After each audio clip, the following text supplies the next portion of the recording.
Aujourd'hui, on a fait cette conférence de presse, je peux même dire marche pacifique. Pas pour dire du mal, ou bien pas pour dire justice pour car après avoir vécu ces derniers moments très tristes pour nous, nous allons profiter de cette occasion pour remercier la police qui a fait un excellent travail. Donc aujourd'hui, nous avons organisé ceci pour sensibiliser les parents, les sensibiliser davantage. Vous voyez qu'il y a pas mal d'organisations qui sont ici et qui ont toujours participé à la protection des enfants pour soutenir les parents. Donc aujourd'hui, nous invitons encore une fois de plus les parents de bien veiller sur l'éducation et la protection de leurs enfants. J'ai partagé des images et autres lorsque j'étais sur le terrain. Rien pour vous dire que les acteurs qui sont en charge de cette noble mission font de leur mieux. Mais aussi, il faut l'implication des parents surtout. Parce qu'on ne peut pas être tout le temps sur le terrain ou bien dans les maisons. Par exemple, ce que nous venons de vivre est une action qui s'est débutée au niveau dans une quartier où on ne pouvait pas comprendre exactement comment faire pour que Anta reste avec nous. Si je peux m'exprimer. Par exemple, Anta vient comment dirais-je, de chez lui. On l'a pris dans un contexte où on ne pouvait pas comprendre que ceci pouvait être. Par exemple, s'il avait juste la bienveillance de ses parents, peut-être on ne serait pas là ici. Mais aussi, de dire à ces enfants aussi qui ont fait cela, parce que c'est des enfants qui l'ont fait à un enfant. Donc on n'est pas là pour stigmatiser ou bien pour dire, mais pour dire aux parents et nous, membres des organisations, de voir que notre mission reste beaucoup. On doit agir d'une manière très professionnelle. On doit aussi savoir que cette mission n'est pas facile. Aujourd'hui, si je peux le dire, c'est un défi pour nous. Les fautifs, c'est nous. Par exemple, moi je dis ça. Le travail reste. Donc nous évitons les Badianougor. Ce collectif dit Bargny Diogna, un collectif de jeunes Bargnois qui vont continuer ce combat pour voir comment faire pour ne pas encore vivre ces genres de choses. Nous allons continuer et nous allons présenter la municipalité une cahier de doléances pour lui dire que nous vous invitons dans ce combat pour faire ceci, pour faire cela, pour que ce fléau ne gangrène pas notre société. Merci beaucoup. Merci beaucoup. Jeunes. Conseil consultatif des enfants et des jeunes nag kuréel la boo xamante ne kuréel d'échange la entre ay xale ci li nga xamante ni mooy di violence yi nga xamante ne moom la suñu moroom xale yi di dund ni mu amee ci Rufisque noonu la amee ci département Sénégal yépp ba tey jii sax am na ñaar ñoo xamante ni kenn ki mu ngi jóge Guédiawaye kenn ki mu ngi jóge Sédhiou ñëw jàpp ci suñu marche bi nag dañ ko def à l'égard de tous les enfants yi nga xamante ne ñoo nekk Sénégal gis nañ weer bi ñu génn weeru violence la à l'égard des enfants bu ñu rayul tey sàkku nañ tey wala xuloo boo xamante ne ay xuloo parents la ñu jëg dugal ci ay xale di leen rey wala di leen violer wala di leen def naka sudul noonu te yaakaar naa ni que ni place su xale du loolu yaakaar naa bu ñuy wax xale Sénégal dafa signé ay convention ratifié ko au niveau international mun di ne xale mooy nit koo xamante ne amagul fukki at ak juróom-ñett mu ne jàpp na ni que couche boobu noonu dafa vulnérable maanaam dafa néew doole ba dañ ko war di protéger à chaque fois bu fekkente ne nag dañoo signé ay convention au niveau international wax que ni que xale yi dañ leen war a protéger tey ñuy gis xale yi ñu leen di rey ñuy gis xale yi ñu leen di violer ñun dañuy noter benn paradoxe boo xamante ne am na loolu moo tax tey nag ñun ñuy génne woote suñu mécontentement maanaam suñu naqar si li nga xamante ni moom la ñu rendre compte si fan yi ñu génn te bi si gën a fës maanaam bi nga xamante ni moo gën a wër Sénégal fii la xewee si Bargny muy la fille Anta Ndiaye bi nga xamante ni moom la ñu faat barki démb xale boobu ku mu waroon a doon si réew mi ku nekk ndax on ne sait jamais elle pourrait être la première présidente de la République ñun xamuñu yàlla moo xam mënoon na fi nekk ministre mënoon na fi nekk maire Bargny mënoon na fi nekk ku nekk te tey xoolal fu mu mujjee ñu gis que ni parents yi aussi toppatoo bi nga xamante ni moo waroon a am gis nañ que ni amatul ndax protection buñ koy wax yëfu parents yi la yëfu état la mais yëfi communauté bi la ñu gis que ñoom ñëpp peut-être am na faillite benn quelque part waxuñu ko pour joxoñ benn parent waxuñu ko pour joxoñ état waxuñu ko pour joxoñ kenn mais dañu wax pour ñu taxaw seetlu xool que ni def le bilan xool ñun li ñu waroon a def defuñu ko ak problème yi nga xamante ne moom la ñuy rendre compte fan yi naka la ñuy def ba wutal ko saafara. bu loolu weesoo ñu ngi jëm ci ay élections législatives te ku ci nekk xam na doole bi élections législatives yi nga xamante ne am na ko ci réew mi ñuy interpeller tamit les futurs députés parce que y a le projet du code de l'enfant xëy na code de l'enfant boobu nga xamante ne man. bi ma nekkee xale ba léegi ñu ngi def combat pour ñu adopté ko ci assemblée nationale buñ ko adopté woon xëy na tamit problème yi dinañ ko jàll te projet bi ba léegi mu ngi au niveau du secrétariat du gouvernement jot na tamit état lii nii wax na leen gën a ñaax ñu voté projet de loi boobu noonu bi nga xamante ni mooy aar xale yi nekk Sénégal gi yëpp jot na tamit parents yi jàppale ñu parents yi xoolaat njaboot gi ñu yar ñu yiir ñu ba nga xamante ni lii nii dinañ ko mën a génn ba nekk des futurs leaders dans ce pays. bi ma ñëwee fii ma gis li ngeen di woote nii mooy lii xam ne mooy xew ci àdduna xew ci dëkk bi xew ci Bargny fii te mu loo xam ne noonu bi ñu nekkee xale ba léegi ba suñu ko gis di faat ay xale ci âge benn bi même bu dee mag ñun tey loolu bett nañu ba pare dox ginnaaw doon koy ñaawlu. fépp ci àdduna bi da ko ñaawlu fii ci biir Bargny parce que tam ñun dañu am Bargny dañu am ay réalité yu ñu am ñun fii lañu juddoo fii lañu màggee mais li ñu fi gis ni ma ko fi mosu fi am lu mel nii mooy am na âge boo xam ne tey fu la neex daa nga fa dem te problème yi du am mais tey bu ñu demee ba ay nit ñu leen di faat ci âge benn bi donc loolu dafa jégg day donc Bargny ñoo war a taxawaat ci beneen façon taxawaat ban taxawaay loon taxawaat ban mag ñi fi ne woon dafa am lu ñu doon fonctionner mooy dëkk bi ku nekk xamoon na sa moroom fa mu dëkk ku nekk xamoon na kan mooy waajuram malgré tam étranger yi fi ma sa nekk fii yëpp dañu ne ko yoo xam ne dañu amoon am jub am discipline am diine donc nag léegi ku nekk war na mën a taxawaat léegi taxawaay yi mag di taxawoon ba lii raar fi amu fi nun ñii fi nekk tey ñu taxawee ko ba ëllëgee lu mel ni bet fi am donc nag bu nu doomee ba tey si jamono yu nekk nii 2022 nu gis situation yi fi am te bi ñu doon dund gisuñu lu mel ni di fi am loolu dañ koy ñaawlu. kon yar yi lañ war a defaraat. ngoon léegi lii ci war mooy kër yi ku nekk war a vérifier waat sa njaboot ban njaboot la ñu am ban njaboot la ñu war a tegaat ci yoon kan la ñu war a yar ak ku ñu warul yar mais lépp du ñu bàyyi na léegi école bi ba nu koy defaree déedéet ku nekk sa responsabilité sa biir kër yaa war a jël sa responsabilité say doom nga xam ne doom yi nga am yaa leen war a téye ngir teg leen si siraatu mustaqim teg leen si yoon. ñi nga xam ne ñoo di délégué de quartier tamit joué seen rôle pleinement. d' accord rafet naa sax li nga wax léegi maa ngi kontaan trop parce que Bargny mënul nekk population benn bi am ay délégué de quartier yoo xam ne ñu ngi fi mu am benn commune bu fi nekk muy maire Bargny donc ñun ñëpp dañu war a ànd lëkkoo travail si loolu waxtaan si ba xam ba ëllëgee ku nekk xam fa lay taxaw délégué yi fi nekk ñu créé benn collectif. boo xam ne ëllëg lépp lu jóg lu ñëw mel nii du ñu jaar si ñoom ñu mën ko wax tey li ngeen di def nii Bargny gépp ñoo waroon si bokkul ñëw taxaw fi tey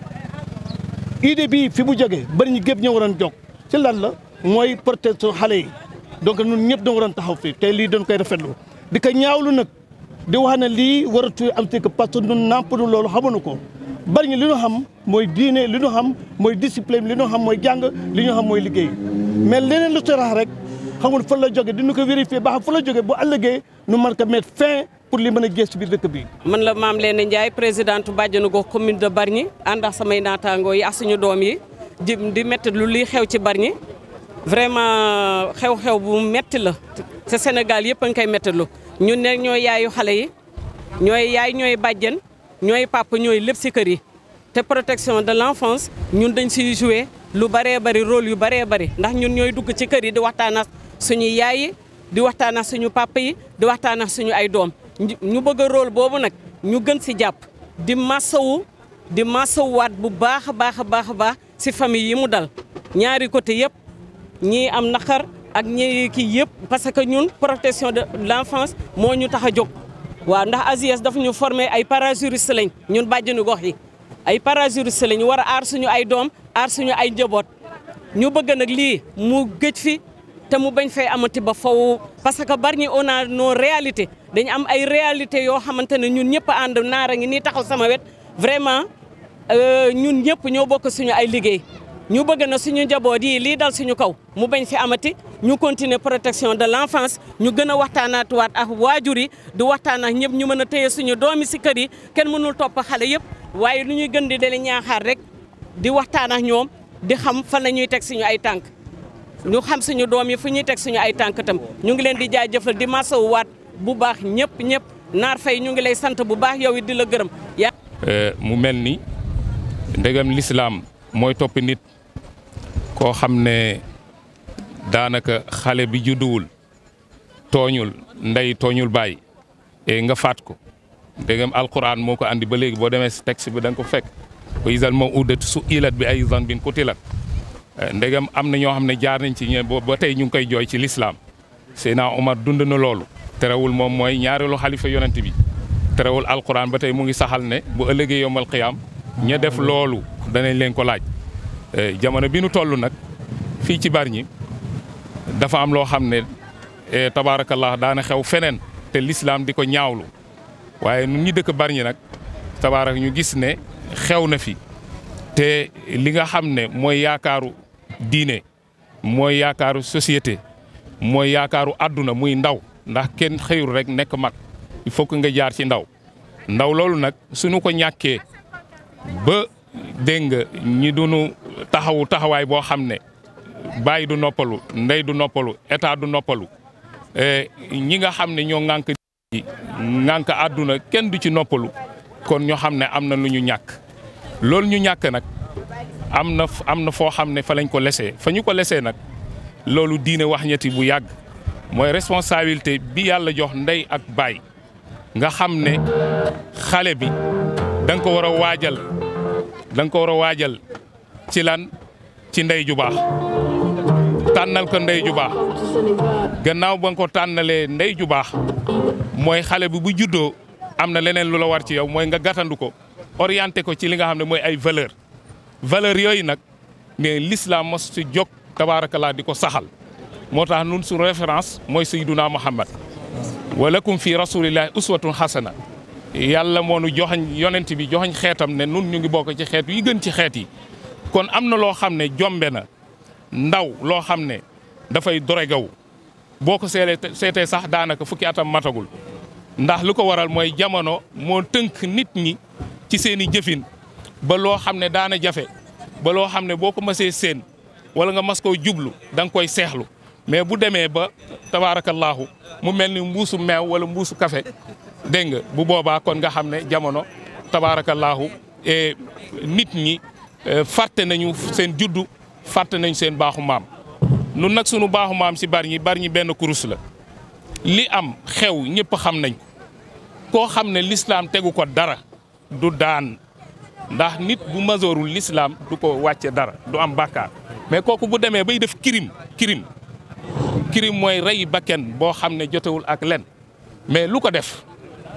kooku dégg nga ay way juróom am nañ ci part mais fa muy dunde am nañ ci part ndax état am na ci taxawaay ndax moo yor kaaraange waaye way jur yi mu génnee këram te état waroon ko xool ci këram mais ci biti kon bu boobaa dégg nga taxawaay yooyu dafay delluwaat ci responsabilité ñi nga xam ne ñoo ŋànk quartier yi ñu dëkk dañ naan imam ñu ne délégué de quartier mu dellu ci commune bi dellu ci sécurité police wala dellu ci ku mu mën a doon dem ci état nga xam ne moo leen jaboote kon nun lan la ñu war a bàyyiwaat xel mooy nañu bàyyiwaat xel xale yi boo ko yarul dégg nga doo mas a am jàmm te nag l'islam dafa wax ne sallallahu alayhi wa sallam man raa minkum munkaran falyughayyirhu bi yadihi sayyiduna Muhammad nee na képp ku gis loo xam ne dégg nga xel nangu ko ci diine xel nangu ko ci ngor loo gis loo xam ne dafay dem yonent bi nee na nga andi sa force bi nu am nag mooy at jamaa rahma mbooloo mu dégg nga yàlla dafay participer yërmande nga sa mooy ànd bi ñu ànd ne lii baaxul ñun ñëpp ñu ànd noonu lii baaxul buñ ko waxee nag dafay dem ci état doole jooju état moo koy dindi fal yughayyihu dégg nga mooy yéen Seydina Muhammad nee na nañ ko soppi ci bi yadihi dégg nga fañ lam yastati' fa bi lisaanihi nee na nañ ko dénoncé bi mooy ñu wax ñu xam ne wax l'islam jox na la kàddu wax dégg nga diine jox na la liberté nga wax ci loo xam ne dafay andi nit ki jëlee ko ci lu baaxul wan ko ay valeurs yoo xam ne yu am solo la beneen bu nu amal solo na mooy nun nag li nu nekk mooy ñi nga xam ne maanaam échec nañu fa ñuy mujje mooy bu ñu waree dénoncer lenn loo xam ne newoon na say kanam dégg nga li nga waroon a def yëpp nga waroon ko def ci moom ngaanaam nga sàggane ko ba ñàkk ko la ngay mujje mooy adaaful iman maanaam sa ngëm bi bu boobaa sa ngëm dafay doyadi la koy doyadi nag l'islam nee na loon joxoon na la ay moyens yu jëkk yoo xam ne joxoon na la gis nga nun li ñu war a def mooy nañu bàyyi xel drogue parce que drogue yonent bi jàngale na ko bu yàgg ki koy jëfandikoo kooku àndatul ak sagaam ndax la muy jëf mooy mur xelam xel ma nag dootul mën a di xelaat ci li nga xam ne war na ci tàbbi war cee dem ci lu baax ak li nga xam ne war na ko teggi ci lu bon su ko defee yooyu ñu bàyyi ci xel nañ ci bàyyi xel parents yi nañu jóg ñu jox doxin weleenu doxin nu fexe sunu ndaw ñi ñu taxawu leen gunge leen jàppale leen di xool fa ñuy jëm ak fa ñu war a dem bu ñu jàngi jee ba ñëw dégg nga nañ leen di surveiller ñu bañ ko bàyyi rek ci ñi nga xam ne ñooy yare fa tabarak. Je suis Marie Bocandignan, la présidente du conseil consultatif des enfants et des jeunes du département de Rufisque. Alors cette manifestation, les raisons? Nous nous mobilisons à travers cette manifestation pour lancer un cri d'appel, sensibiliser, mais aussi dénoncer toutes les violences et injustices que subissent nos pères enfants. Nous sommes dans la localité de Bargny, cette même localité où est survenu quelques semaines auparavant le drame de la petite fille de 8 ans, Anta Ndiaye. Nous profitons de cette mobilisation pour appeler tous les décideurs, appeler les parents et les autorités pour prendre leurs dispositions et respecter leur devoir qui est de protéger les enfants.